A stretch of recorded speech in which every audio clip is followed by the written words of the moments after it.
Hello everybody. So I'm at this photo shooting today for for a Spanish magazine. As you can see in the back with the lights, everything, and some people talking in the back. So I'm actually gonna go out, and you can still see me. I wanted to talk today about funny synchronicities. So I came to this photo shoot and they gave me stuff to wear, as you can see, this stuff, and I was like, okay, this is not necessarily my style.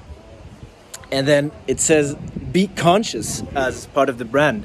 It's a really fancy brand, Brunello Cucinelli, and it says on the sweater "Be Conscious."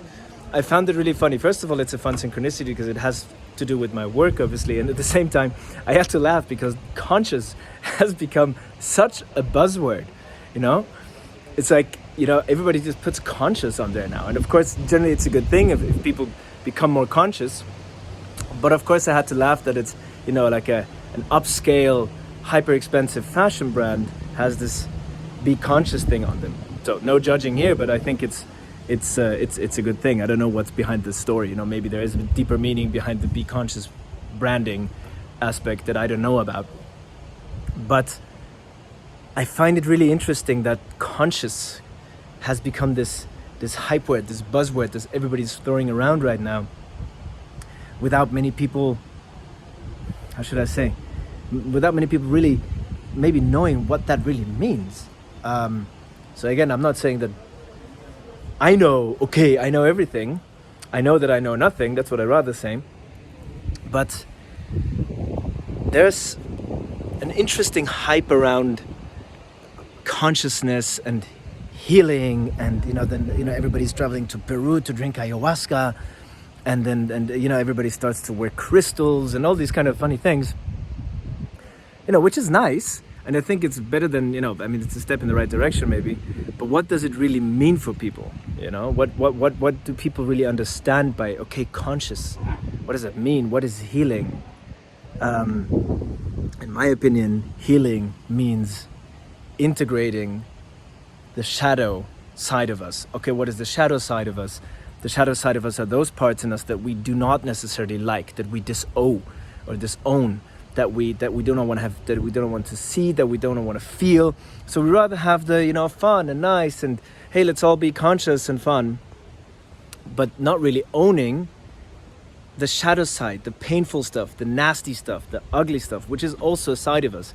And what I see outside, or what I see a lot in people, is the strong tendency of only wanting to have like the flowery, the nice, the we all one type of thing, and completely neglecting just another part, which is just as big, is the nasty side, the ugly side, the painful side, the sadness we have inside of us, the loneliness we have inside of us, the despair, the feelings of loss and confusion. And many people might say, oh no, I don't have that. I see this a lot in my clients, and then you drill a little deeper and boom, it comes out. And it comes out with such force because it's been like pressed away and pushed away and neglected for so long, that then it becomes overwhelming. So yeah, I've gotten into this. I really started a spontaneous video with this "Be Conscious" Brunello Cucinelli thing. So awesome for the Brunello Cucinelli team on putting that on your sweater. I would love to hear what you guys actually mean by that. And it inspired me to take this video and talk a little bit about this hype around consciousness and healing, which I think is great. But now I think the next step where we have to get into is really doing the work, which is also the nasty side, the painful side, the tears that we need to shed, that we have pushed away for so many years. I know what I'm talking about because I've been like that. I was like, doing in the urban shamanism and drinking plant medicine a lot, but not really integrating the work, not really owning that side of myself that I don't want to see, that is not amazing and so spiritual, but that is lonely, as I said, or confused sometimes. And once we accept that side of us as well, and we give that a space in us, then we become whole.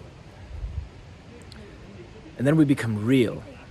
This is, by the way, why I have renamed my Instagram channel now to Heal and Get Real. Heal to get real. All right, I leave it to this today. It's another